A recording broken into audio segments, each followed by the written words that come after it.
रोज एवढा पाण्या पावसाच्या या बायका पाय पाय येतात जातात सर्व महिलांसाठी म्हणजे एवढा कठीण प्रसंग आहे हा। 3000 रुपये पगार तर देता पण यांना रोजचं जाण्या येण्याचं भाडं रोजचे कामं धंदे सोडून या सर्व बायका इथं बसलेल्या आहेत। हे काय घरच्या म्हणजे लखपती नाही आहे, या गरीब आहे त्याच्यासाठी ते रोज येत्या एक रोज म्हणजे एक आशाची किरण घेऊन येत्या आज तरी आम्हाला काहीतरी न्याय मिळेल। रोज येतात संध्याकाळी पोट पाडून ते रोज घरी जात्या। सरकारला एवढी तरी लाज वाटली पाहिजे। रोजचा अपडेट असतो आमचा वाला इथला आज उपोषण चालू आहे सगळं माहिती आहे। सरकारला एवढी तरी लाज वाटली पाहिजे का या बायांचा काहीतरी विचार केला पाहिजे, या महिलांचा विचार केला पाहिजे, यांच्या कुटुंबाचा विचार केला पाहिजे। आज काही महिलांनी तर विष घेऊन त्यांनी आत्महत्या केली आहे त्यांचा सुद्धा विचार केला जात नाही। कोरोनाच्या काळामध्ये काही महिला जेव्हा हे झालेले आहे म्हणजे एक्सपायर झालेले आहे त्या महिलांसाठी सुद्धा या सरकारने आमच्या महिला म्हणजे आता 89 पासून मी कार्यरत आहे। या दवाखान्यामध्ये कामं करून आमच्याकडे आयुष्य पूर्ण होत आलेले तरी सरकारने निराधार काही वाटत नाही। आता सरकारनं निर्लज्जपणा बंद करणं चांगलं बनवून आमच्या महिलांची काळजी घ्यावा। आमच्या महिलांना 3000 रुपये फक्त आता 50 रुपये महिन्यापासून आता 3000 रुपये महिना झाला।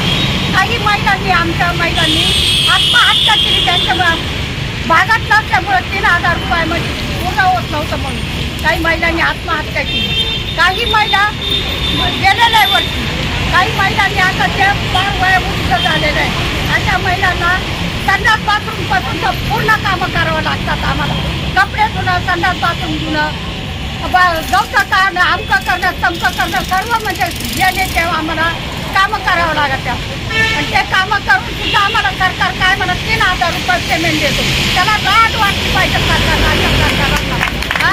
3000 रुपये महिना त्यांचा कुठेचं काय पण त्यांचं एवढं हे असं ते सुद्धा पुरवत नसेल आमच्याला त्यांना पुरत नसेल। त्यांचं एखादा व्यक्ती असेल तर आठवड्याला त्याला 3000 रुपये पुरत नसेल, रोजचे पुरत नसेल आणि आम्हाला 3000 रुपये महिना देतो। आता सरकार नीट कसा जन्माला आणायचे म्हणजे का नाशिकमध्ये सुद्धा आम्हाला 14 दिवसामध्ये एक वेळेस सुद्धा भेट द्यायची। सगळ्यांना माझा नमस्कार। माझं नाव रंजना दत्तात्रय आहे। आज 14 दिवस झाले उपोषणाला, विनोद भाऊ उपोषणाला बसलेले आहेत तरी या सरकारने एक दिवस भेट दिली नाही। आज 2096 पासून सर्व महिला 50 रुपये महिन्यापासून काम करत आहेत। आज 3000 रुपये महिना देत आहे तरी या सरकारने थोडीफार तरी काहीतरी लाज वाटायला पाहिजे सरकारला का पेमेंट वाढवायला पाहिजे या सगळ्या महिलांची। आज सगळ्या महिला इथं एवढं लांबून येतात, पाण्या पावसाचं बसतात तिथे संध्याकाळपर्यंत जात त्यांचे तिथे हाल आहे तरी या सरकारला थोडीसुद्धा जाग येत नाही। आज किती वर्ष झाले तरी या महिलांचे पगार वाढवत नाही सरकार।